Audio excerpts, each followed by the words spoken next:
भाजपा के राष्ट्रीय अध्यक्ष जगत प्रकाश नड्डा मतलब जेपी नड्डा नरेंद्र मोदी के तीसरे मंत्रिमंडल में कैबिनेट मंत्री के रूप में शपथ ग्रहण की है।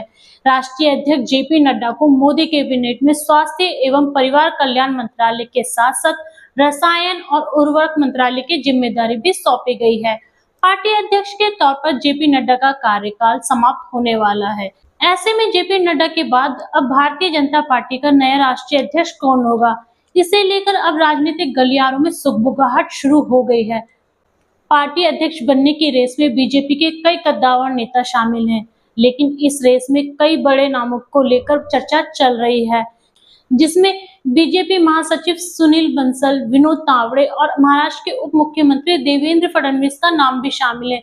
इस दौर में पार्टी के नेता अनुराग ठाकुर, के लक्ष्मण, ओम माथुर और बीएल संतोष भी शामिल हैं।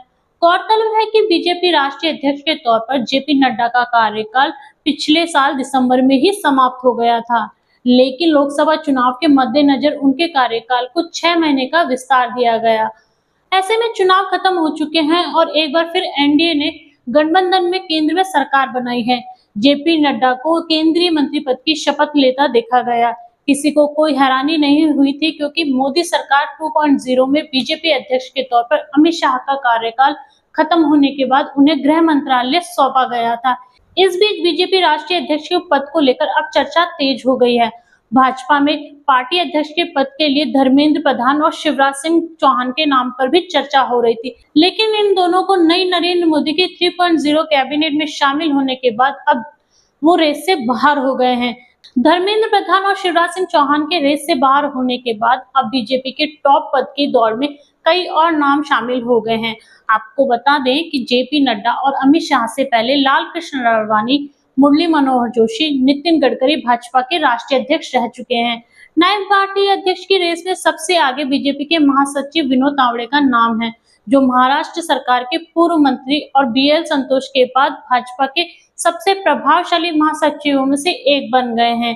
तावड़े युवा हैं, संगठन को समझते हैं और ये मराठा है, जबकि के लक्ष्मण का नाम की भी काफी चर्चा है। ये भाजपा के ओबीसी मोर्चा के प्रमुख हैं। आंध्र के बाद भाजपा के अगला फोकस तेलंगाना से है।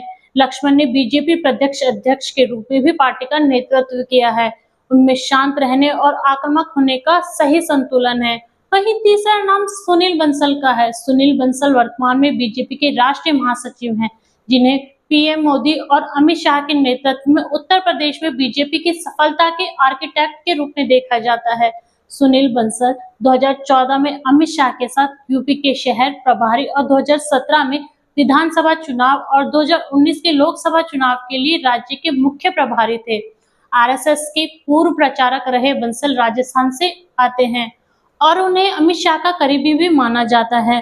बीजेपी के राष्ट्रीय अध्यक्ष रेस में एक और दावेदार राजस्थान से है, ओम प्रकाश माथुर। उनके राजनीतिक पद का अंदाजा इस बात से लगाया जा सकता है कि उन्हें प्रधानमंत्री नरेंद्र मोदी का बायां हाथ माना जाता है। छत्तीसगढ़ में हुए विधानसभा चुनाव के लिए पार्टी ने उन्हें राज्य का प्रभारी बनाकर भेजा था।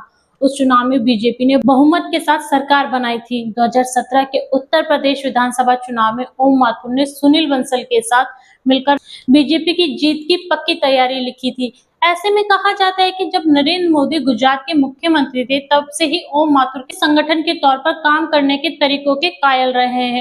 अब कौन बनता है बीजेपी का राष्ट्रीय अध्यक्ष, यह तो कुछ ही दिनों में पता चल जाएगा। आप किस भाजपा नेता को राष्ट्रीय अध्यक्ष के रूप में देखना चाहते हैं, कमेंट करके जरूर बताएं। हमारे चैनल को लाइक एंड सब्सक्राइब करें और बेल आइकन को दबाना ना भूलें। धन्यवाद।